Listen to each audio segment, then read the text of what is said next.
नमस्कार दोस्तों, आज मैं लाई हूँ मालती जोशी जी की कहानी पीर पर्वत हो गई है। तो प्रस्तुत है कहानी पीर पर्वत हो गई है। रजत सुबह सवेरे ही उठ बैठा था और मम्मी को झंझोड़ रहा था। मम्मी उठो ना प्लीज़, 6 बज रहे हैं। क्यों सुबह सुबह उसे तंग कर रहा है? नानी ने झिड़की दी। थोड़ा सा और सो लेने दे, हफ्ते में एक ही दिन तो मिलता है, रोज़ तो तड़के उठना ही पड़ता है। पर आज पापा आएंगे ना, 8 बजे तक तो मुझे तैयार हो जाना है मम्मी प्लीज़। पर अब मम्मी को ज़्यादा मनाना नहीं पड़ा। पापा का नाम सुनते ही निर्मल तड़ से उठ बैठी। अलसाई आंखों से उसने कैलेंडर की ओर देखा। आज महीने का दूसरा रविवार है। कोर्ट के आदेश के मुताबिक यही एक दिन होता है जब रजत के पापा उसे 8 घंटे के लिए ले जा सकते हैं। मम्मी चाहे यह दिन भूल जाएं, पर रजत कभी नहीं भूलता। इतना सा है, पर महीने के शुरू में ही उस तारीख पर गोल बना देता है और पहली तारीख से ही दिन गिनना शुरू कर देता है। इतवार की सुबह सारा घर मस्ती में सो रहा था, पर ये माँ बेटे दोनों बड़ी मुस्तैदी से तैयारी में जुट गए थे। रोज़ तो रजत को ब्रश करने के लिए मनाना पड़ता था, नहाने के लिए 100 नखरे करता था, पर आज ब्रश करने बाथरूम में गया तो ठंडे पानी से ही नहाकर चला आया। उसे हल्की सी डांट पिलाकर निर्मल ने गैस पर रखा गर्म पानी सिंक में उड़ेल दिया। भाभी को पता चल गया तो सुबह से ही शुरू हो जाएंगी। बेटे के आगे 2 सैंडविचेस और बॉर्नवीटा का गिलास रखते हुए उसने धीरे से कहा, चुपचाप पीकर कमरे में आ जाना, तब तक मैं कपड़े प्रेस कर रही हूँ। बिल्कुल आवाज़ नहीं करना, समझे? बच्चे को समझाकर वह खुद भी दबे पांव कमरे में चली आई। रजत के लिए उसने वही ड्रेस निकाली जो प्रदीप पिछली बार लाए थे। रजत ने देखा तो खुश हो गया। उसे तैयार करते हुए वह हमेशा की तरह ढेर सी हिदायतें देती रही। वह हाँ हूँ करता हुआ सुनता रहा। उसका सारा ध्यान घड़ी पर केंद्रित था। एकाएक वह पूछ बैठा, मम्मी मरदूत का मतलब क्या होता है? मरदूत? इसका मतलब जानकर तुम क्या करोगे? पिछली बार पापा आए थे ना, तो छोटे मामा कह रहे थे, खबरदार उस मरदूत को कोई चाय नहीं पिलाएगा। निर्मल ने तड़प कर अम्मा की ओर देखा। वह खिसिया कर बोली, अरे उस दिन वह छोटा जरा सनक गया था। मैंने कहा भी कि आखिर तो वह इस घर का दामाद है, हमने उसके पैर पूजे हैं, क्या 1 कप चाय पिलाना गुनाह हो गया? तो बोला, उधर कोर्ट में केस लड़ा जा रहा है, यहाँ घर में खातिरदारी हो रही है, दोनों बातें एक साथ नहीं चलेंगी। रजत के जूतों पर पॉलिश करते उसके हाथ रुक गए। आखिर ये लोग समझते क्यों नहीं हैं? यह सारा तमाशा बच्चे के सामने क्यों करते हैं?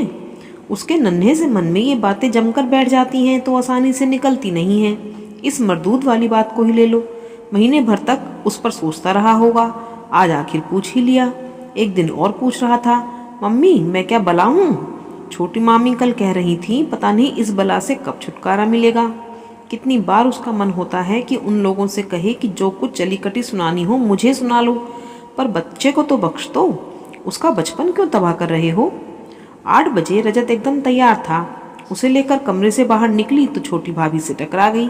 हाय हैंडसम, सुबह सुबह बनठन कर कहाँ चल दिए? अरे आज उनके पिताश्री का दिन है ना, बड़ी भाभी ने याद दिलाया। अरे वाह, फिर तो मजे हैं भाई, खूब खातिर होगी। बेचारे प्रदीप जी महीने भर की कसर एक ही दिन में निकाल लेते हैं। अरे महीने में एक दिन 150 फेंक भी दिए तो कौन सा गजब हो गया, 30 दिन झेलना पड़े तो पता चले, बड़ी भाभी बोली। निर्मल का मन हुआ कि दोनों को करारा सा जवाब दे, पर वह बच्चे के सामने कोई तमाशा नहीं करना चाहती थी। होठों तक आई हुई सारी कड़वाहट को पीकर बच्चे को लगभग घसीटते हुए बालकनी में ले गई। दोनों भाभियों पर इतना गुस्सा आ रहा था, यूं तो दोनों में 36 का आंकड़ा रहता है, पर निर्मल का जी जलाना हो तो दोनों एक हो जाती हैं। उनका वश चले तो निर्मल को यहाँ एक दिन भी न रहने दें, पर घर माँ के नाम है और माँ अभी जीवित है, इसलिए कोई वश नहीं चलता। मन जरा सुस्थिर हुआ तो उसने रजत के सिर पर प्यार से हाथ फेरते हुए कहा, बेटे देखो, जैसे ही पापा का स्कूटर नजर आए तुम दौड़कर नीचे चले जाना। बेकार में बेचारे इतनी सीढ़ियाँ चढ़कर ऊपर आएंगे। यहाँ घड़ी भर बैठना होता तो भी एक बात थी, पर अभी तो मामा लोग सो रहे हैं, उनसे कौन बात करेगा? और देखो, यहाँ की कोई बात उन्हें नहीं बताना, समझे? वह हर बार यही समझाती हैं, पर उसे मालूम है कि वह हर बात वहाँ उगल देता होगा और सुनकर उन लोगों को खूब मजा आता होगा। पापा आ गए। उन्हें दूर से देखते ही रजत किलक उठा और फौरन जीने की ओर दौड़ पड़ा। उनके स्कूटर से उतरते उतरते ही वह उनके पास पहुंच चुका था। उन्होंने एक बार ऊपर देखा, पर इससे पहले ही वह मनी प्लांट की ओट में हो गई थी। एक क्षण प्रतीक्षा करने के बाद उन्होंने स्कूटर स्टार्ट किया और दूसरे ही पल बाप बेटे दोनों ओझल हो गए। भीतर आते हुए लगा जैसे अपना सब कुछ बाहर बालकनी में ही छोड़ आई है। जब भी रजत पिता के साथ जाता है उसे लगता है जैसे वह रीत गई है, उसके पास अपना कुछ शेष नहीं रहा है। एक बार छोटी भाभी ने उसके इस एहसास को शब्द दे दिए थे। दीदी इतने विश्वास के साथ बेटे को भेज तो देती हैं, पर अगर उन लोगों ने उसे रख ही लिया तो? अरे ऐसे हमारे भाग्य कहाँ, अभी पूरे 5 बरस प्रतीक्षा करनी होगी। बड़ी भाभी बोली, जब 12 का हो जाएगा तो कोर्ट खुद उससे पूछेगा कि वह किसके पास रहना चाहेगा। आप देख लेना, वह बाप के पास ही जाना चाहेगा। देखा नहीं कितनी ललक के साथ बाट जोहता रहता है। निर्मल को भी तो यही डर है, इसीलिए जब जब वह अपने पापा के साथ जाता है उसका मन कड़वाहट से भर जाता है। स्थितियों के सामने वह अपने को एकदम असहाय पाती है। उसका मन सारी दुनिया से लड़ने पर आमादा हो जाता है। भीतर आई तो टेबल पर चाय लग चुकी थी। साहब बहादुर ऊपर नहीं आए? छोटे ने विद्रूप के साथ प्रश्न किया। नहीं आए, मैंने ही मना कर दिया। सोचा एक कप चाय क्यों फालतू खर्च की जाए, उतनी बचत ही सही। अरे वाह, तुम्हें इस घर के खर्च और बचत की चिंता कब से होने लगी? चिंता तो हमेशा से थी भैया, पर अभी मजबूर हूँ। मेरा समय आने दो, पाई पाई चुका दूंगी। और वह बिना चाय पिए ही कमरे से चली गई। क्या हुआ बेटे? अम्मा ने पूछा। कुछ नहीं, उसने सुबकते हुए कहा और बिस्तर पर पड़ गई। अम्मा धीरे धीरे बालों में हाथ फेरती रही। तभी छोटी भाभी 2 कप चाय लेकर कमरे में आई। मैंने तो कहा ही था कि भीतर अम्मा से लगी बैठी होगी, खूब लगाई बुझाई चल रही होगी। उसने कुछ नहीं कहा बहू, बल्कि मैं तो कब से पूछ रही हूँ कि क्या हुआ, पर जवाब ही नहीं दे रही, बस रोए जा रही है। आप ही बताइए, भरे पूरे घर में इस तरह रोने का मतलब क्या है? क्यों हमारा असगुन कर रही है? बाहर बड़े भैया छोटे को डांट रहे थे, बड़ी भाभी आग में घी दे रही थी।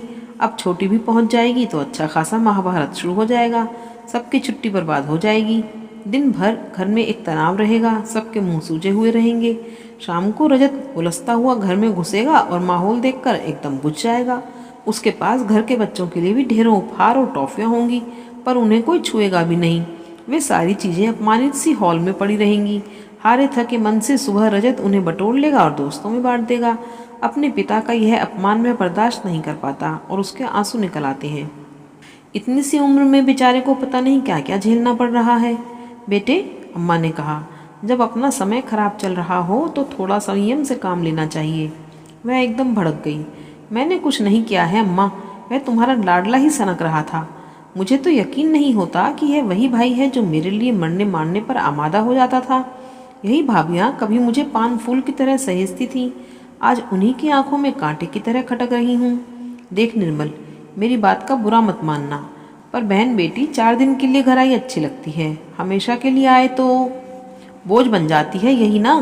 पर अम्मा, अपने लाडलों को समझा दो कि मैं हमेशा यहाँ रहने वाली नहीं हूँ। बस मुझे जरा ढंग की नौकरी मिल जाने दो, उसी दिन घर छोड़ दूँगी।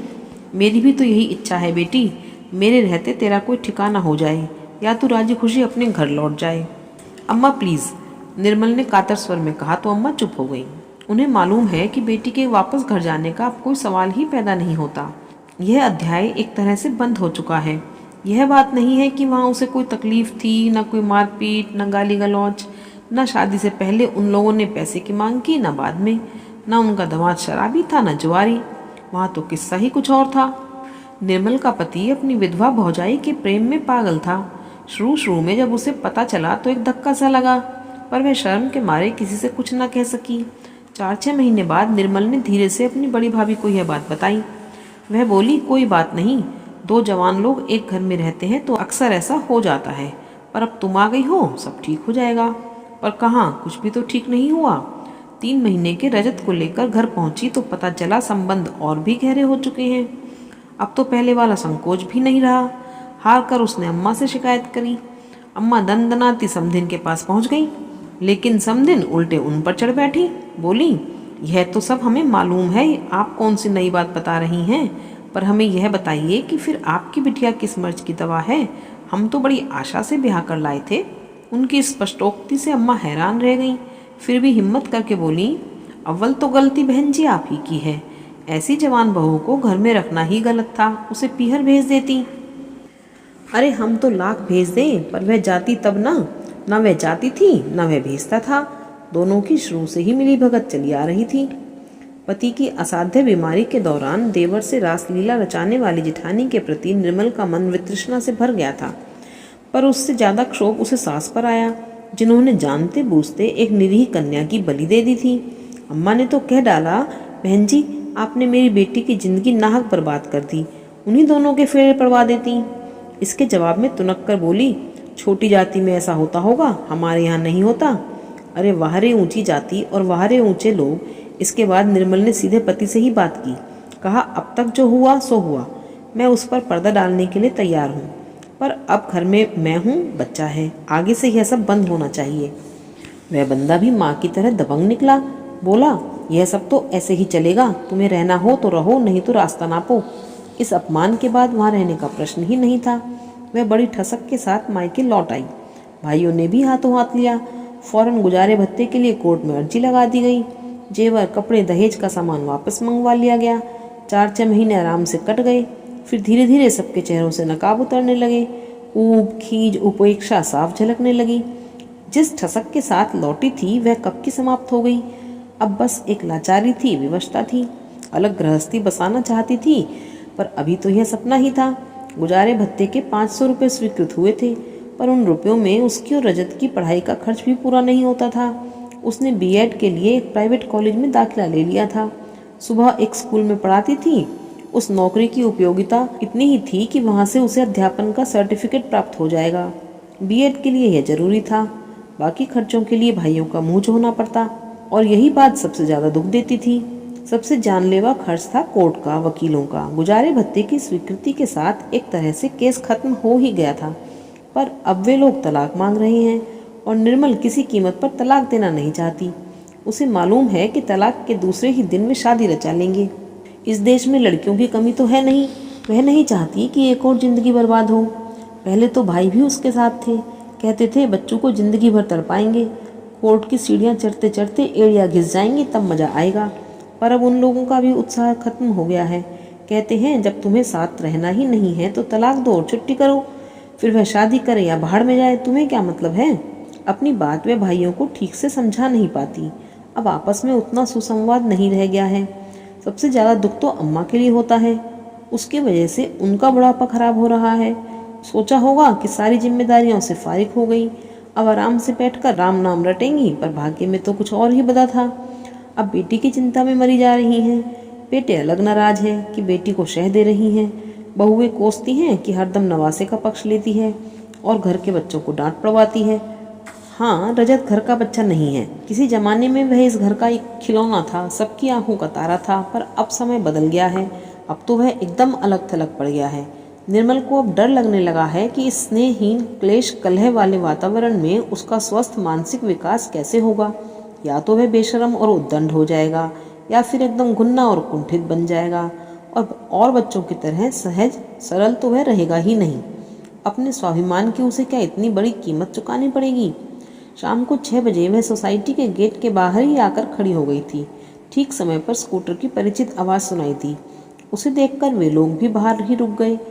उस तरह के स्वागत की तो उन्हें आशा ही नहीं थी। रजत हमेशा की तरह चीज़ों से लदाफंदा था। उसे नीचे उतारते हुए निर्मल ने कहा, जाओ यह सब घर में रखाओ और कुछ देर वहीं रहना, नानी माँ अकेली हैं। बच्चा पिता को इतनी जल्दी छोड़ना नहीं चाहता था, पर माँ की अवज्ञा का साहस भी वह न कर सका। बेमन से बराबर पीछे मुड़कर देखता हुआ वह चल पड़ा। जब गेट के भीतर दाखिल हो गया तो निर्मल ने कहा, कुछ बात करनी थी, कहीं चलकर बैठे।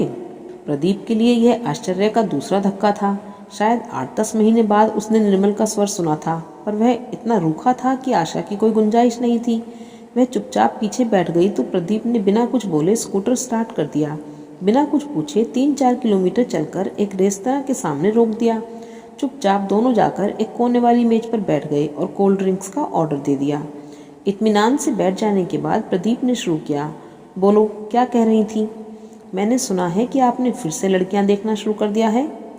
लड़कियां देखने से क्या होता है, जब तक तुम्हारी मर्जी नहीं होगी शादी तो नहीं कर पाऊंगा। मतलब कि अगर मैं तलाक दे दूं तो आप एक और जिंदगी बर्बाद कर देंगे। इससे तुम्हें क्या फ़र्क पड़ता है। पड़ता है, जो मैंने सहा है वह कोई और भी सहे, यह मैं नहीं चाहती। तो क्या चाहती हो। निर्मल कुछ क्षण चुप रही, फिर गंभीर स्वर में बोली, जिसके कारण यह सब बखेड़ा हुआ है आप उन्हीं से शादी क्यों नहीं कर लेते?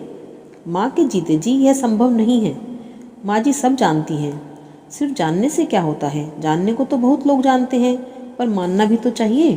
तो आप मनाइए ना। मुझे तो माँ जी पर आश्चर्य हो रहा है। सब कुछ जानते बूझते वह चुपचाप क्यों बैठी हैं? औरत होकर एक औरत की ऐसी घिनौनी जिंदगी जीने पर मजबूर क्यों कर रही हैं? माँ की बात रहने दो, तुम अपनी बात कहो। तुम क्या चाहती हो? यही कि आप भाभी का हाथ थामकर उन्हें एक इज्जत की ज़िंदगी दें। समझ लीजिए कि तलाक के लिए मेरी यही शर्त है, लेकिन बिना तलाक के मैं किसी से भी शादी कैसे कर सकता हूँ? घोषणा तो कर सकते हैं।